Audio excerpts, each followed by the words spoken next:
আর village কুকিংয়ে আপনাদের সকলকে স্বাগত। আজকে আমি নতুন একটি রেসিপি নিয়ে চলে এসেছি।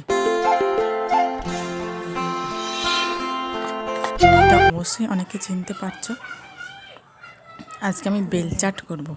আমি দুটো বেল নিয়ে নিয়েছি। এই সিজনে বাজারে অনেক বেল পাওয়া যাচ্ছে, তাই ভাবলাম আপনাদের বেল চাট করে দেখাই। বেল চাট কে না খেতে ভালোবাসে, বেল চাট দেখলেই জিভে জল আসে। বিশেষ করে যারা খাও তারা তো জানোই। তাহলে চলো দেখা যাক।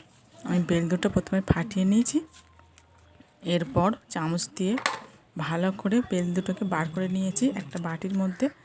এরপর এর মধ্যে আমি ধনে গুঁড়ো, জিরে গুঁড়ো, বিট লবণ, চিনি, একটা শুকনো লঙ্কা পুড়িয়ে নিয়েছি এবং ধনিয়া পাতা দিয়ে দিলাম। আমি ধনে গুঁড়ো এবং জিরে গুঁড়ো একসঙ্গে গুঁড়ো করে রেখেছিলাম, সেটাই দিয়ে দিয়েছি। এরপর আমি সমস্ত মশলাটা ভালো করে চটকে মেখে নিচ্ছি।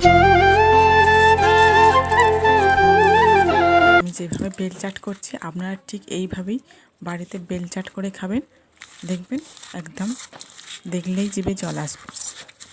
ভালো করে মেখে নিতে হবে, লঙ্কাটাকেও ভালো করে একদম মেখে নিতে হবে। আচ্ছা, এই বেল চাট দেখে কার কার জিভে জল আসছে অবশ্যই আমাকে কমেন্ট করে জানাবেন।